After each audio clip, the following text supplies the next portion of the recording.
자, 복습하기. 화학 결합에 대해서 알아볼 건데요. 여러분들 화학 결합 몇 가지가 있었죠?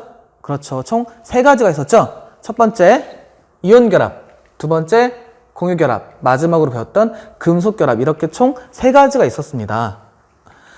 금속 결합은 양이온과 음이온 사이의 정전기적 인력에 의해서 형성되는 화학 결합이었죠. 예를 들어서 NaCl이 있었습니다. 이 NaCl은 나트륨 원자와 염소 원자가 결합된 게 아니라 나트륨 이온과 그리고 염화 이온으로 이온 간의 결합이라고 했었죠. 자, 공유 결합. 2개 이상의 원자들이 전자쌍을 공유하면서 형성되는 결합이라고 했습니다. 이산화탄소를 예를 들어 볼 건데요. 탄소하고 산소 사이에 이렇게 지금 2쌍의 전자쌍들이 보이죠. 이 전자쌍을 우리가 공유 전자쌍이라고 한다고 했었죠. 따라서 탄소하고 산소가 서로 공유하고 있는 모습입니다. 그래서 이 공유 결합에서 나올 수 있는 결정은 2가지가 있다고 했었는데 분자 결정과 바로 공유 결정이 있습니다. 공유 결정은 원자 결정이라고 부른다고 했어요. 분자 결정은 분자들이 분자 사이에 작용하는 인력에 의해서 분자들의 인력에 의해서 규칙적으로 배열되어 결정을 이룬 것을 바로 분자 결정이라고 하고, 공유 결정 또는 원자 결정은 원자들이 공유 결합으로 그물처럼 연결되어 결정을 이룬 것을 의미합니다. 분자 결정의 예로는 이산화탄소하고 아이오딘을 들 수가 있는데요. 드라이아이스 같은 경우는 이산화탄소 분자들이 서로 간의 인력을 통해서 규칙적으로 배열한 결정이고요. 아이오딘도 마찬가지로 I2, 즉 아이오딘 분자가 서로 규칙적으로 배열해서 결정을 이룬 겁니다. 반면에 공유 결정 같은 경우는 이렇게 흑연이나 다이아몬드처럼 원자들이 공유 결합을 통해서 서로 결합을 한 걸 바로 공유 결정이라고 합니다. 자, 마지막 금속 결합. 금속 양이온과 자유전자의 정전기적 인력에 의한 결합. 그래서 여기 보는 것처럼 이렇게 금속 양이온과 자유전자들이 서로 결합하고 있죠. 그래서 이런 금속 결합의 특징은 광택이 있고, 그리고 열 전도성, 전기 전도성이 좋고, 그리고 넓게 퍼지는 전성, 길게 뽑히는 연성이 좋습니다. 그 전에 물질의 상태, 3가지 상태를 볼 건데요. 고체, 액체, 기체가 있습니다. 우리가 중학교 때는 고체에서 기체로 할 때는 온도가 높아지고 기체에서 고체로 할 때는 온도가 낮아지기 때문에 그렇다라고 배웠었죠? 근데 우리가 바로 전전 시간까지 뭐 배웠어요? 그렇지, 분자 간 상호작용에 대해서 배웠었죠. 그래서 이들 사이에 뭐가 존재한다? 인력이 존재하기 때문에 입자하고 입자 사이에 인력이 세면은 이렇게 고체 상태로 존재하는 거고, 인력이 약하면은 같은 온도라도 기체 상태로 존재하게 된다라는 걸 알 수가 있습니다. 자, 고체를 한번 분류를 해볼 건데요. 고체를 어떻게 분류시킬 수 있느냐? 예시를 가지고 한번 알아보도록 하겠습니다. 일단은 똑같이 SiO2로 이루어진 석영과 유리가 있습니다. 근데 석영의 원자들이 결합된 구조와 그리고 유리의 원자들이 결합된 구조를 보면은 다르다는 걸 알 수가 있겠죠? 그래서 어떠한 차이점을 가지고 있나요? 그렇죠. 석영 같은 경우는 규칙적으로 배열되어 있지만 여기에 유리 같은 경우는 SiO2가 불규칙적으로 배열되어 있다는 걸 확인할 수가 있습니다. 자, 이렇게 규칙적으로 원자들이 결합된 고체를 우리가 결정 또는 결정성 고체라고 부르고, 유리처럼 원자들이 불규칙적으로 배열되어 있는 고체를 비결정성 고체라고 부릅니다. 먼저 결정성 고체는 고체를 이루는 원자, 이온, 분자들이 어떻게? 규칙적으로 배열되어 있는 고체를 의미하고요. 결합력이 일정해서 녹는 점, 즉 물질의 특성이 일정합니다. 이러한 결정성 고체의 예로는 다이아몬드, 금속, 소금, 석영 이런 것들이 있습니다. 반면에 비결정성 고체는 고체를 이루는 원자, 이온, 분자 등이 불규칙적으로 배열되어 있습니다. 불규칙적으로 배열되어 있기 때문에 인력이 일정하지 않으므로 녹는 점이 일정하지가 않습니다. 이러한 예로는 유리라든지 고무가 있습니다. 자, 이제 우리가 수업 시간에 결정과 비결정성 고체 이 2가지 중에서 한 가지만 선택해서 배울 텐데요. 그럼 여러분들은 어떠한 걸 선택할 것 같아요? 그렇죠. 여러분들이 예측도 해야 되고, 그리고 어떻게 되는지 유추도 해야 되고, 그리고 물질마다 각각의 특성에 따라서 어떻게 변하는지도 확인하기 위해서는 바로 규칙적으로 배열된 이 결정을 배우는 게 훨씬 더 좋겠죠. 비결정성 고체 같은 경우는 우리가 불규칙적으로 이루어졌기 때문에 예측을 하기 어렵습니다. 그래서 이 결정을 고체 파트에서는 좀 중심적으로 다뤄보도록 하겠습니다. 고체 분류 첫 번째, 금속 결합에 의한 고체입니다. 금속 결합은 앞에서 복습하기에서 배웠듯이 금속 양이온과 자유전자의 정전기적 인력에 의한 결합입니다. 그래서 이렇게 금속 결합을 통해서 금속 결정을 만들 수가 있습니다. 여기 보이는 것 같이 금속 수저가 보이죠? 이 수저 같은 경우는 잘 보면 금속 양이온과 그리고 자유전자로 이루어져 있습니다. 그렇기 때문에 주로 은백색의 광택을 띠고, 주로라고 했으니까 여기 보면 뭐 금색, 구리색, 그리고 여기는 은백색을 띠고 있겠죠. 이렇게 반짝반짝 빛나는 광택을 띱니다. 두 번째로는 열 전도성과 전기 전도성이 좋습니다. 자, 따라서 한 가지인 전기 전도성을 보게 되면은 우리가 여기 있는 금속에다가 전압을 걸어줍니다. 전압을 걸어주면은 이 전자가 마이너스에서 플러스 방향 쪽으로 이동을 하게 되기 때문에 전기 전도성이 좋습니다. 자, 세 번째, 전성과 연성이 좋습니다. 전성은 이렇게 넓게 퍼지는 퍼짐성이고, 그 다음에 연성은 이렇게 길게 뽑히는 뽑힘성이라고 화학원에서 배웠었죠. 자, 네 번째, 녹는 점과 끓는 점이 비교적 높아 대부분 상온에서 결정성 고체도 존재한다. 예외 수은이라고 되어 있죠. 수은은 우리가 유일하게 상온에서 액체인 금속이라고 했어요. 자, 이제 그 두 번째, 이온 결합. 이온 결합은 아까 복습하기에서 본 것처럼 양이온과 음이온 사이에 정전기적 인력에 의해 형성되는 화학 결합입니다. 그래서 이 이온 결합을 통해서 나올 수 있는 결정은 바로 이온 결정이 되겠습니다.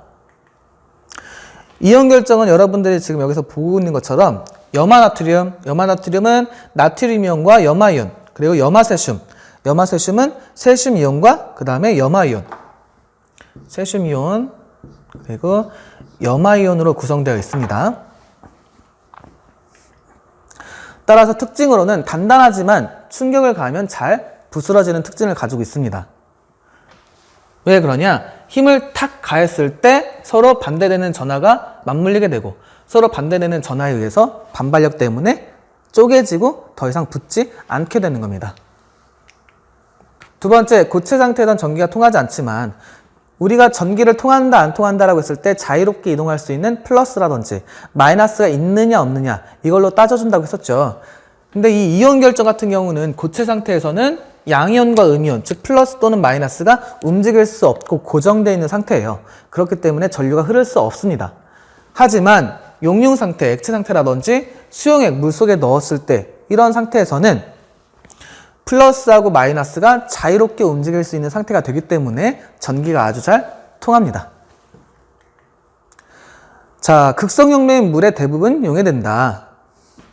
여기 잘 보면은 염화나트륨을 넣게 되면은 물 분자가 나트륨 이온은 플러스 양이온이죠. 그렇기 때문에 마이너스인 부분 전하를 띠는 산소 방향으로 나트륨 이온을 감싸서 떨어뜨리고, 그리고 염화이온 같은 경우는 음이온이죠.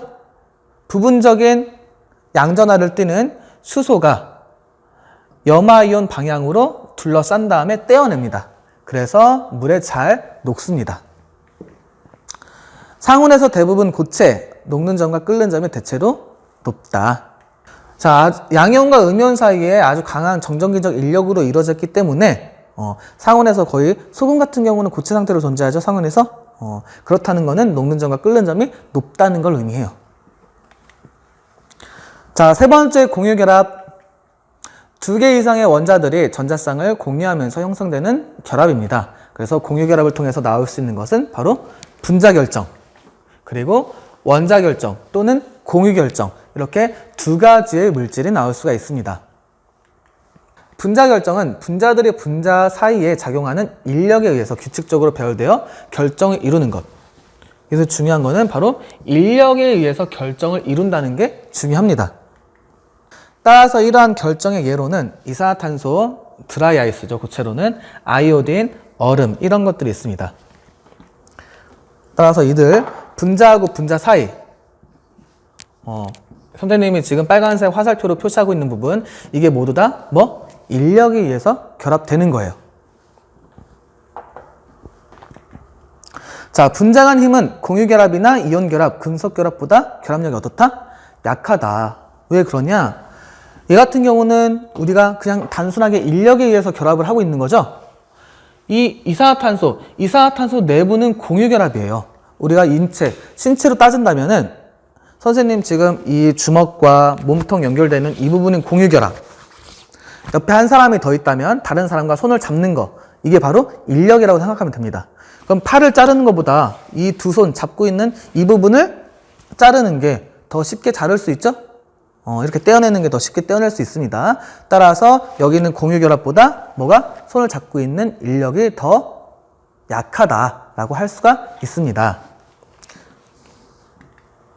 일반적으로 끓는 점, 녹는 점이 낮고, 왜? 인력으로만 결정을 이루기 때문에. 따라서 승화성 물질도 존재한다. 여기 있는 승화성 물질이라는 것은 승화, 고체에서 기체가 되거나 기체에서 고체가 되는 걸 의미해요. 그래서 이산화탄소 같은 경우는 액체를 거치지 않고 바로 뭐가 됩니까? 기체가 되죠? 그런 거를 승화성 물질이라고 합니다. 아이오딘도 마찬가지예요. 그리고 한 가지 더 예로는 나프탈렌을 들 수가 있겠죠. 자, 세 번째, 고체나 액체 상태에서 전기 dondo성이 없다. 대부분의 분자 결정 같은 경우는 이 분자 상태로 있기 때문에 액체나 고체 상태에서 전기 dondo성이 없습니다. 자, 이제 원자 결정을 봅시다. 원자들이 모두 공유결합으로 그물처럼 연결되어 결정을 이룬 것. 여기는 분자 결정 같은 경우 인력이라고 했다면 원자 결정은 인력이 아니라, 즉 분자 사이의 힘이 아니라 화학 결합으로 결정을 이룬 겁니다. 당연히 원자 결정은 공유결합으로 결정을 이루고 분자 결정은 분자 사이의 힘으로 결정을 이루기 때문에 누가 더 결합력이 단단할까요? 그렇죠. 원자 결정이 분자 결정보다는 훨씬 더 결합력이 단단하겠죠? 따라서 원자 결정의 예로는 다이아몬드, 흑연, 석영을 들 수가 있어요. 자, 선생님이 빨간색으로 표시하고 있는 부분이 각각의 원자들이 결정을 이룰 때 결합하는 방법인데, 이 빨간색이 바로 공유 결합입니다. 자, 이 분자 결정의 인력보다 훨씬 더 센 결합이라고 생각해주면 됩니다. 자, 특징으로는 원자들이 3차원적으로 연결되어 그물 구조를 이루는 결정이다. 일반적으로 전기가 통하지 않으면 녹는 점이 매우 높다. 대부분 전기 dondo성이 없다. 일반적으로 전기 dondo성이 없고 또는 뭐 전기가 잘 통하지 않는데 예외가 있어요. 자, 예외가 흑연이라고 쓰여 있습니다. 그렇다면 우리가 탄소를 한번 파악을 한 다음에 다이아몬드와 흑연에서의 전기 dondo성을 알아볼 거예요. 흑연의 경우는 원자과 전자가 이렇게 네 쌍이죠? 따라서 결합을 몇 개를 할 수 있어요? 최대? 4쌍의 공유 결합을 할 수가 있습니다. 다이아몬드 같은 경우는 탄소 한 개당 공유 전자쌍이 4쌍 있어요. 따라서 완벽하게 옥텟 규칙을 만족하기 때문에 얘는 남는 전자가 없어서 전기 dondo성이 있다 없다? 그렇죠. 전기 dondo성이 없습니다. 반면에 흑연을 보세요. 흑연은 중심 원자를 기점으로 공유 전자쌍이 몇 쌍 있어요? 3쌍만 있죠? 그렇다는 거는 이런 식으로 3쌍만 공유 전자쌍을 이루고 전자 나머지 하나는 공유 전자쌍을 이루지 않고 자유롭게 이동 가능하다는 걸 의미합니다. 따라서 여기에 전자들이 탄소 한 개당 전자 하나씩의 자유전자를 지니고 있습니다. 그렇기 때문에 자유롭게 이동할 수 있는 마이너스가 존재해서 전기가 잘 통할 수 있게 되는 겁니다. 그래서 이런 것들이 바로 예외라고 할 수가 있습니다. 흑연 말고도 뭐 그래핀이라든지 탄소 나노튜브 이런 것들이 있습니다. 화학 결합에 따른 결정의 종류와 특징을 한번 정리해 봅시다.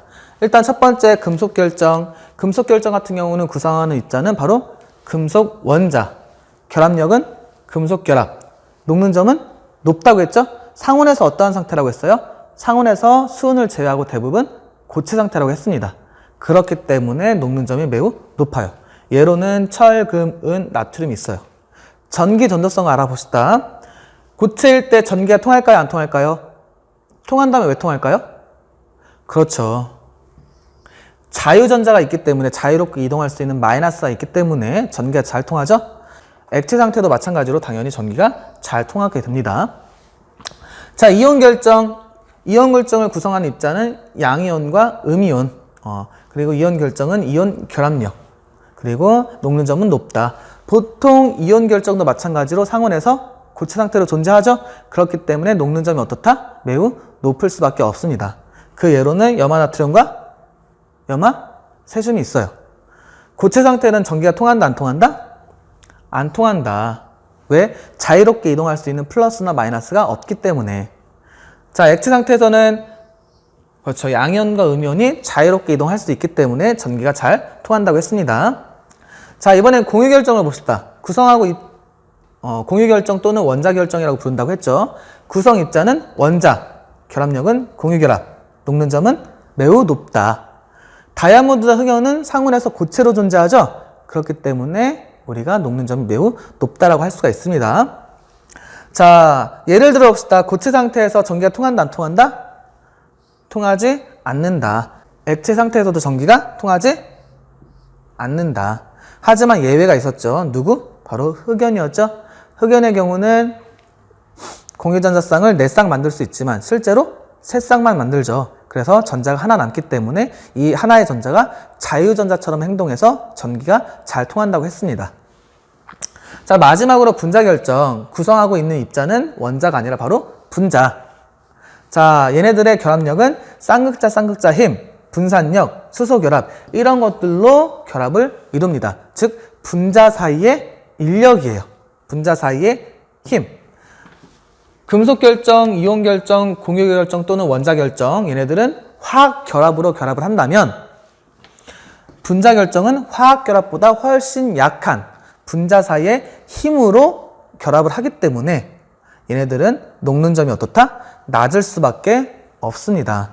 우리가 수소결합이 이 중에서 제일 세다고 했는데 사실 화학결합에 비하면 매우 약한 힘이에요. 그래서 예로는 얼음이라든지 드라이아이스가 있습니다. 얼음이나 드라이아이스는 상온에서 고체 상태로 존재하지 않죠. 그래서 분자결정은 대부분 고체에서 전기 전도성이 없고 액체에서 마찬가지로 전기 전도성이 없습니다.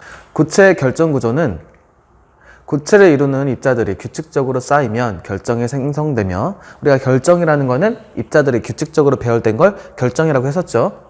결정은 입자들이 배열되는 방법에 따라서 다양한 구조를 이룬다. 우리가 그냥 단순하게 규칙적으로 배열되면은 결정이라고 불렀는데 이 결정도 원자들이 어떻게 결합하는지에 따라서 3가지 방법으로 나눌 수가 있습니다. 원래는 더 다양한 방법이 있지만 고등학교 수준에서는 3가지 방법만 다뤄요. 그렇다면 이렇게 반복되는 가장 작은 단위 구조를 뭐라고 부르냐? 바로 단위 세포라고 부릅니다. 각 결정성 고체를 구성하는 입자들은 규칙적인 배열을 갖는 결정 격자 구조를 가지고 있는데 이 각 결정 격자 구조에서 결정의 특징을 나타내는 가장 작은 단위를 뭐라고 부른다? 바로 단위 세포라고 부릅니다. 그리고 한 가지 더 추가적으로 과학적 용어를 알아본다면 바로 배위수를 들 수가 있습니다. 이 배위수는 한 입자에 인접한 입자 수를 우리가 배위수라고 부릅니다. 그렇다면 우리가 배우게 될 3가지 결정 구조가 뭐가 있느냐? 단순 입방, 그리고 채신 입방, 면심 입방 구조가 있습니다. 이렇게 총 3가지예요. 여기에 있는 입방이란 말은 뭐냐? 바로 세제곱의 옛날 말입니다. 그럼 세제곱을 하면은 우리가 똑같은 걸 세제곱하면은 도형에서 정육면체가 나오죠? 그래서 입방이란 말은 세제곱 또는 정육면체라고 생각을 해주시면 돼요. 그래서 여기 단순 입방은 단순하게 그 정육면체 꼭지점에 입자들이 놓여 있는 거고요. 채심 입방 같은 경우는 몸 채자를 씁니다. 그리고 중심, 즉 정육면체의 중앙에 입자가 하나 더 있다는 걸 의미해요. 면심 입방은 면의 중심에 입자들이 하나씩 더 있다. 잘 보면은 정육면체이기 때문에 면이 6개죠. 각 면 6개마다 이렇게 입자들이 하나씩 더 존재합니다. 여기 하나 있고요. 둘, 여기 셋, 앞쪽에 넷, 바닥에 다섯, 그리고 오른쪽에 여섯. 총 6개의 입자들이 면의 중심에 박혀 있죠. 그렇다면 단순입방, 채심입방, 면심입방 구조에 대해서 조금 더 구체적으로 알아보는 시간을 갖도록 합시다.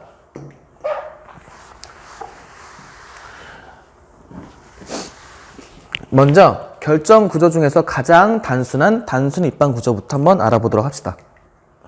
단순입방 구조는 한 층의 입자들이 먼저 배열된 후 1층, 그 위에 같은 위치로 입자가 쌓인 형태로 2층, 같은 형태죠. 정립명체의 꼭지점마다 원자가 한 개씩 위치한 구조이다. 자, 저 구조가 바로 단순입방 구조의 결정 격자 구조고요. 이 전체에서 우리가 원하는 건 단위세포만 떼어낼 겁니다. 그래서 반복되는 가장 작은 그 규칙적인 배열을 떼어낼 거예요. 그래서 이렇게 떼어내고 봤더니 얘는 아직 우리가 단위세포라고 할 수가 없습니다. 왜 단위세포라고 할 수 없냐면은 정육면체 안에 들어가 있는 애들만 단위세포예요. 근데 현재 이 그림을 잘 보게 되면은 얘도 정육면체에 들어간 것처럼 보이지만 실제로 이 선을 연장시켜주면은 단위세포, 즉 정육면체 안에 들어간 거는 이 바깥에 있는 부분을 제외한 이 부분만 정육면체 안에 들어가 있죠? 그래서 머릿속으로 아마 잘 그려지지 않을 거예요. 그래서 선생님이 실제 단위세포를 다시 한번 가져왔습니다. 그래서 이렇게 얘만 단위세포가 되는 거예요. 여기 원자들이 배열되어 있지만, 원자들이 8개가 배열되어 있지만 다 잘려나갔죠. 이 잘려나간 부분을 제외한 나머지 부분들이 바로 단위세포에 해당됩니다. 딱 정육면체 안에 들어와 있죠. 그래서 우리가 저 단위세포, 즉 정육면체 안에 들어있는 입자수를 세어줘야 돼요. 이 조각조각 잘라진 애들을 다 합쳤을 때 몇 개의 덩어리가 나오는지를 확인을 해줘야 됩니다. 그럼 이 조각이 처음 큰 원자의 몇 분의 몇인지를 확인을 시켜줘야 됩니다. 얘는 몇 분의 몇일까요? 원래 그 원자의? 그렇다면은 이 옆에 잘려나간 정육면체를 한번 봅시다. 그럼 이쪽에 하나가 있고, 하나, 이쪽에 둘, 그 이쪽에 셋, 자기 거 넷, 그리고 앞쪽에 4개가 더 있겠죠? 그럼 총 8개. 즉, 실제 구는 8개의 정육면체와 맞닿아 있습니다. 그런데 나머지 7개의 정육면체가 잘려서 나간 거죠? 그러면 우리가 얘는 입자, 즉 원자의 8분의 1개라고 할 수가 있어요. 그런데 정육면체에서 꼭지점이 각 몇 개예요? 개수를 세보면 8개의 꼭지점이 있죠? 그래서 곱하기 몇 개? 그렇지, 8개. 그럼 몇 개가 나오나요? 하나가 나옵니다. 따라서 단위세포 속의 입자수는 총 몇 개가 된다? 이 안에 들어있는 원자의 개수는 바로 1개가 나올 수가 있습니다. 자, 이제 두 번째로는 배위수를 알아야 되는데요. 아까 전에 배위수가 뭐라고 했어요? 하나의 원자를 중심으로 둘러싸고 있는 입자 또는 원자의 개수를 우리가 배위수라고 했죠. 여기서 봅시다. 이 입자를 둘러싸고 있는 다른 원자들을 개수를 세봅시다. 일단은 하나, 둘, 얘는 맞닿고 있지 않은 거죠? 얘 바로 맞닿고 있죠? 셋, 잘 보면 X, Y, Z 쪽이라고 할 수가 있어요. 그런데 이쪽에 하나 맞닿고 있으면은 다른 반대 방향 X축에도 하나가 있겠죠? 그럼 하나, 둘. 그리고 Y축, 이쪽에 맞닿고 있으면은 반대 방향 Y축에도 하나가 더 있겠죠? 셋, 넷. X축으로 하나가 맞닿고 있으면은 바로 위쪽 X축으로도 하나가 더 맞닿겠죠? 다섯, 여섯. 그럼 총 몇 개와 맞닿고 있다? 그렇죠. 6개의 입자와 맞닿고 있다. 여기 이 그림을 다시 한번 그려볼게요, 선생님이. 위로 이렇게 올려서 여기 하나가 있을 테고, 이렇게 그어서 여기 하나 있을 테고, 이렇게 그어서 여기 하나가 있을 겁니다. 그럼 이 입자와 맞닿고 있는 거는 하나, 둘, 셋, 넷, 다섯, 6개. 즉, 6개의 입자와 맞닿고 있습니다. 그래서 배위수가 6. 이러한 단순입방 구조의 예로는 여기에 있는 폴로늄을 들 수가 있습니다. 폴로늄 처음 들어봤죠? 이 폴로늄 같은 경우는 핵전지의 원료로 사용되는 물질이에요. 자, 두 번째 입방 구조인 바로 채심 입방 구조. 정립면체 각 꼭지점과 정립면체의 어디? 채심, 몸체의 중심 해서 중심의 원자가 한 개씩 위치한 구조. 그래서 얘도 마찬가지로 1층에는 이렇게 4개의 원자가 배열되고, 그리고 2층에 하나의 원자가 배열되고, 3층에 다시 4개의 원자가 배열됩니다. 즉 무슨 말이냐? 중심에 원자 하나가 더 들어온다는 의미예요. 그래서 이런 식으로 결정 격자 구조가 배열되고요. 여기에서 우리가 원하는 건 단위세포가 필요한 거죠. 이 단위세포를 얻어내기 위해서 가장 기본적인 애를 떼옵니다. 그랬더니 이런 구조를 갖게 되고, 아까와 마찬가지로 얘가 단위세포가 아니라고 했죠? 왜? 정립면체 안에 들어있는 애들만 단위세포라고 했습니다. 그렇기 때문에 이렇게 우리가 떼온 이 모습이 바로 단위세포라고 할 수가 있습니다. 그럼 아까와 마찬가지로 단위세포 속의 입자수를 구해야 되는데, 먼저 각 꼭지점에 위치한 얘들을 다 합치면 바로 8분의 1의 입자가 각 꼭지점에 위치하고 있죠? 여기 저기 뒤에 숨겨져 있는데 여기는 안 보이겠죠? 그래서 각 꼭지점이 몇 개? 바로 8개. 그래서 꼭지점에 위치한 원자의 개수는 1개라고 할 수가 있습니다. 그리고 원자가 하나 더 있죠. 어디에? 중심에 하나가 더 있어요. 채심에 1개의 입자. 몇 개? 하나가 있죠? 중앙에 하나. 그래서 하나. 꼭지점에 8분의 1씩 8개. 그래서 하나. 중심에 하나의 입자. 그래서 합쳐서 단위세포 속의 입자수는 2개라고 할 수가 있고, 우리가 배수를 따져볼 겁니다. 배수는 간단해요. 여기 모서리에 있는 애, 꼭지점에 있는 애 얘를 기점으로 하지 말고 가운데 있는 채심을 기점으로 두면 됩니다. 채심을 기점으로 두면은 꼭지점에 있는 8개의 원자와 맞닿고 있죠? 그렇기 때문에 배위수는 8개라고 할 수가 있습니다. 이 채심 입방 구조의 예로는 우라늄, 나트륨, 리튬 이런 것들을 들 수가 있어요. 여러분들 우라늄 같은 경우는 우리가 핵 원료로 많이 사용되죠.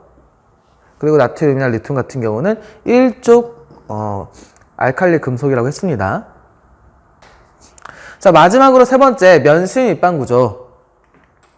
정립면체 각 꼭지점과 6개의 면, 우리가 정육면체이기 때문에 그 6개의 면의 각 중심의 원자가 1개씩 위치한 구조이다. 그래서 바닥을 보게 되면은 바닥에 각 꼭지점별로 하나씩 있지만 바닥 면에 입자가 하나 더 배열되죠? 그리고 여기 이쪽 면에 입자가 하나씩 배열되기 위해서 2층은 이러한 구조로 되어 있습니다. 그리고 3층은 다시 각 꼭지점에 원자가 배열되면서 3층의 꼭대기 면에 중심에 입자가 배열된 모양. 그래서 이런 면심 입방 구조를 갖습니다. 각 면에 6개의 원자들이 들어서 있죠. 그래서 얘도 결정 격자 구조를 보면은 이런 모양으로 생겼고, 반복되는 얘만 떼어내면 이렇게 떼어낼 수가 있는데, 그래서 얘는 아직 단위세포라고 부를 수 없다고 했었죠. 왜? 이 정육면체 안에 들어가 있는 애만 우리가 단위세포라고 부를 수가 있습니다. 면에 들어있는 이 원자도 반 쪼개져요. 그래서 어떤 모양을 갖느냐? 단위세포는 이러한 모양을 갖게 됩니다. 그럼 이 면심 입방 구조도 마찬가지로 우리가 단위세포 속 입자수를 한번 구해 볼 겁니다. 각 꼭지점에 8분의 1의 입자가 있죠. 꼭지점이 몇 개? 하나, 둘, 셋, 넷, 다섯, 여섯, 일곱, 8개. 그래서 꼭지점으로부터 원자 하나를 얻어낼 수 있고요. 그리고 각 면에서 댕강 반 잘렸기 때문에 각 면은 2분의 1의 입자가 있습니다. 그런데 정육면체이기 때문에 면이 몇 개가 있어요? 그렇죠. 6개의 면이 있죠. 그래서 2분의 1 곱하기 6이니까 3개의 원자를 얻어낼 수가 있습니다. 따라서 이 단위세포 안에 들어가 있는 총 원자의 개수는 몇 개다? 4개의 원자 또는 4개의 입자가 들어있다라고 할 수가 있습니다. 얘도 우리가 배위수를 따져봐야 되는데, 배위수를 따질 때 요 입자를 봅시다. 여기. 그럼 얘 바로 주변에 4개의 입자, 그리고 아래층에 4개의 입자 맡았고 있죠? 그럼 위층도 2층과 반복적인 배열을 갖게 되니까 위층도 4개와 맞닿고 있는 겁니다. 그럼 위층에 4개, 같은 층에 4개, 아래층에 4개와 맞닿고 있기 때문에 총 4, 3, 12개의 입자와 맞닿고 있어서 배위수는 10이라고 할 수가 있습니다. 그래서 이 면시밀빵 구조의 예로는 금, 구리, 니켈, 알루미늄, 우리가 잘 알고 있는 이러한 금속들이 있습니다. 자, 결정구조. 우리가 지금까지 나왔던 거는 거의 대부분 금속이었어요, 금속. 근데 염화나트륨 결정구조 같은 경우는 잘 보세요. 나트륨 이온과 염화이온이 반복적으로 같이 배열되어 있는 거죠. 이런 경우는 두 가지가 혼합되어 있는 경우는 여러분들이 나트륨 이온만 따로 떼어서 확인하고 염화이온만 따로 떼어내서 확인을 해줘야 됩니다. 그럼 먼저 나트륨 이온부터 봅시다. 나트륨 이온은 지금 노란색이에요. 근데 노란색을 보기 힘드니까 염화이온으로 먼저 봅시다. 염화이온을 봅시다. 염화이온 초록색인데 여러분들 초록색만 잘 보이나요? 선생님 체크해 볼게요. 잘 보세요. 여기 윗면에는 꼭지점에 초록색이 하나, 둘, 셋, 4개가 있는데 그 윗면에 하나 더 있어요. 그리고 앞면을 봅시다. 앞면. 앞면에도 꼭지점에 하나, 둘, 셋, 4개가 있는데 그 앞면에 몇 개가 더 있어요? 여기 중심, 앞면에 중심 하나 더 있어요. 이쪽 옆면도 봅시다. 옆면에 꼭지점이 하나, 둘, 셋, 4개가 있는데 그 옆면의 중심에 하나 더 있어요. 이런 식으로 따져보면은 우리가 면의 중심의 원자가 하나 더 있는 거 뭐라고 부른다고 했어요? 염화이온의 구조는 그렇죠. 면시밀빵 구조라고 할 수가 있겠죠? 그럼 면시밀빵 구조 같은 경우는 단위세포 속에 입자수가 총 몇 개라고 했죠? 각 꼭지점에 8분의 1씩 꼭지점 8개. 그래서 하나 있고요. 각 면심에 2분의 1씩 6개면 3개. 합치면 몇 개? 그렇죠. 4개가 있습니다.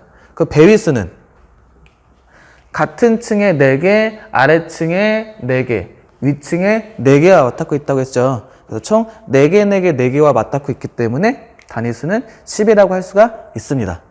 그럼 이번엔 나트륨을 봅시다. 자, 이제 나트륨을 볼 텐데 나트륨은 여기를 꼭지점으로 두고 그리고 또 여기를 꼭지점으로 둡시다. 그럼 아랫면이 있겠죠. 쭉 연결시키면 이쪽에 나트륨이 있을 거예요. 그리고 여기도 나트륨이 이렇게 있을 거예요.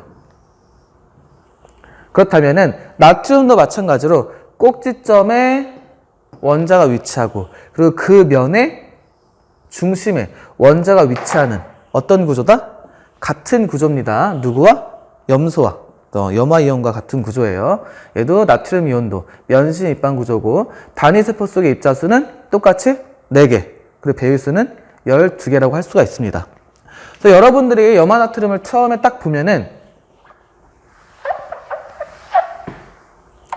여기에 있는 각각의 이온을 분리해서 생각하지 않는 경우는 요게 단위세포라고 생각해서 단순 입방 구조라고 생각하는 경우가 많아요. 그래서 그냥 전체적으로 봤을 때는 단순 입방 구조처럼 보이지만 실제로는 나트륨 이온과 염화이온을 따로따로 분리시켜서 생각을 해줘야 됩니다. 자, 또 다른 이온 결합인 염화세슘을 봅시다. 염화세슘 같은 경우도 이러한 구조로 나타내는데 잘 보면은 얘도 세슘 이온과 염화이온으로 구분을 지어야 돼요. 근데 구분을 짓지 않고 생각을 한다면 여기 염화이온의 중심에 누가 있는 거예요? 세슘 이온이 있다고 생각할 수 있겠죠? 그래서 이 구조만 봤을 때는 마치 채심 입방 구조처럼 보입니다. 하지만 각각을 뜯어서 생각해 볼게요. 세슘을 먼저 보게 되면 이 파란색의 세슘인데 여기 하나, 둘, 셋, 넷, 다섯, 여섯, 일곱, 8개. 즉 원자 8개가 정육면체 꼭지점에 놓여있는 그러한 모습을 볼 수가 있습니다. 면과 중심에는 아무것도 없죠. 이 중심에 있는데요. 얘는 세슘이 아니라 염화이온이죠. 그렇기 때문에 세슘 이온만 보면은 각 꼭지점, 정육면체 꼭지점에 원자가 하나씩 배열된 모습을 볼 수가 있습니다. 그래서 이런 걸 뭐라고 부른다? 그렇죠. 단순 입방 구조라고 부를 수가 있습니다. 단순 입방 구조. 이 단일 세포 속에 들어있는 입자의 개수는 꼭지점의 8분의 1씩 각 꼭지점이 8개이기 때문에 1개. 자, 배일수는 X, Y, Z축으로 위아래, 양옆에, 그리고 다시 양옆에 이렇게 1개씩의 원자와 맞닿고 있다고 했죠. 그렇기 때문에 몇 개? 6개라고 볼 수가 있습니다. 자, 염화이온을 볼 겁니다. 염화이온 초록색을 한번 봐봅시다. 초록색도 마찬가지로 하나, 둘, 셋, 넷, 다섯, 여섯, 일곱, 여덟. 정육면체의 각 꼭지점에 원자가 하나씩 배열된 걸로 볼 수가 있습니다. 그렇기 때문에 얘도 단순 입방 구조라고 할 수가 있고, 그리고 단위 세포 속의 입자수도 8분의 1 곱하기 8이기 때문에 1개. 마찬가지로 배위수도 몇 개? 6개와 맞닿고 있다고 할 수가 있습니다. 그래서 이 염화세슘도 우리가 전체적으로 볼 게 아니라 세슘이온과 염화이온을 각각 떨어뜨려 놓고 생각을 해줘야 돼요. 전체적으로는 채심 입방 구조지만 실제로 각각의 이온은 단순 입방 구조이다.